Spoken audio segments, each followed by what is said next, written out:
What can I say about Dr. Bob? I can say that he is the reason that I am alive today. I was born in 1983 with spina bifida, and I was born in Morden. And I was told by my mother that when I had been born, I was rushed to Winnipeg Hospital where they did the surgery to close the hole in my back.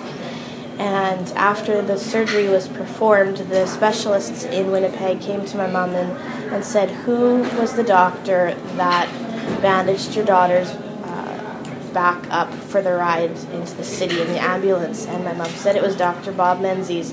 And he says, "Well, you need to let him know and everyone else know that he is the reason that your daughter is alive."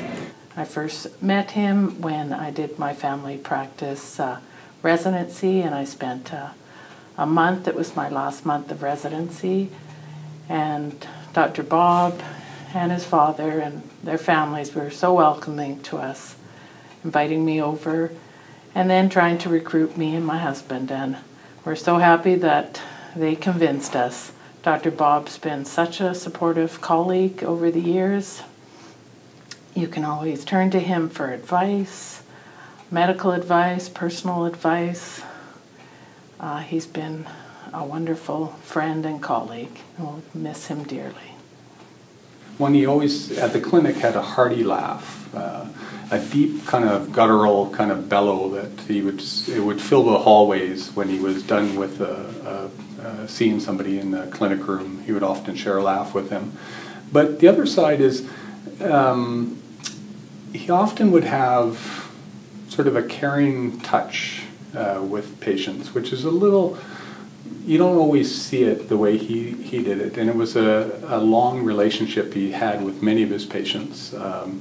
And so that care of knowing what they were doing on the farm that year, or how their aunt or their brother or their grandmother was doing, he knew about people. And so he had a deep caring capacity in this community that's it's going to be missed. Bob was a pretty special individual. So about 14 years ago, we embarked on a journey to adopt a little girl from China, our Emma. And I just happened to see Bob in the hallway and didn't know him that well, really, and I was just really wanting to collect some donations for an orphanage I planned to visit while we were in China. And the doctor there really needed asthma medication, simple things like diaper rash cream, so I was trying to organize this. And I went to Bob to say, how would I get prescription medications for these children?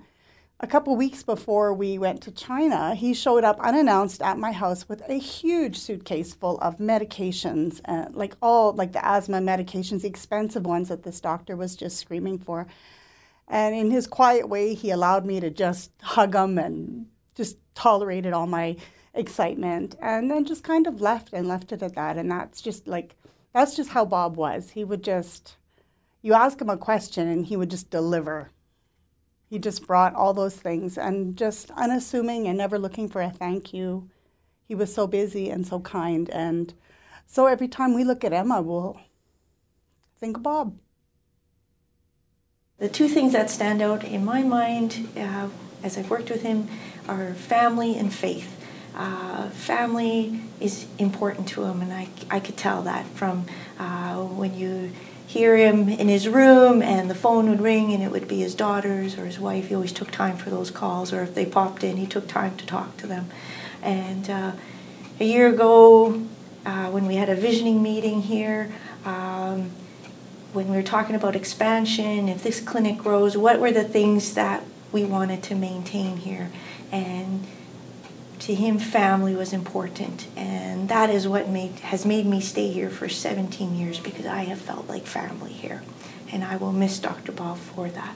And the other thing is faith. He had a strong faith, and you can tell from when he'd say grace at any of our parties or get-togethers, the way he'd say it, it was you knew he had a connection with our God, and that was awesome. And I will miss that also. Just a little taste of what kind of level of respect we have here for him. When I was expecting my first child, I had come around one of the corners in the hallways, and we had bumped bellies, and we had always joked that my child was blessed because it had bumped bellies with Dr. Menzies. So it's just a little taste of some of the fun that we've had. I think, I would never forget this man, and he is not just, again, a colleague.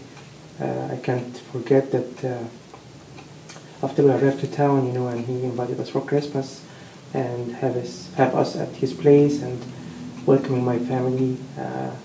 We have no relatives here in town or even Manitoba at that time, and he was such a big brother for me, and taking care of us and our family, and giving us the support that we needed. We will miss Bob more than words can ever describe. What a privilege it has been to be part of Bob's life for these years. He was an amazing physician. He touched many and influenced us all in so many ways. His leadership, wisdom, compassion, acceptance and understanding was truly inspiring. I am a better physician, better companion, and better father on account of him. As we say farewell to Bob, I believe his positive spirit can live on in us as we remember and what we have seen and what we have learned from him, and take that with us into the future. Farewell, Bob. I cannot decide what I will miss most about Bob. His wisdom, his strength, his leadership, his ability to make me stretch farther than I ever thought I could stretch, his laughter, his friendship, his hugs when things were getting tough. We've lost a very great man, a mentor, a coach, a leader, a colleague, and a friend. But he taught us well. He built a very strong foundation, and I'm sure there's not going to be a day that goes by that we don't ask ourselves, what would Bob do? What would Bob say? We will miss him dearly.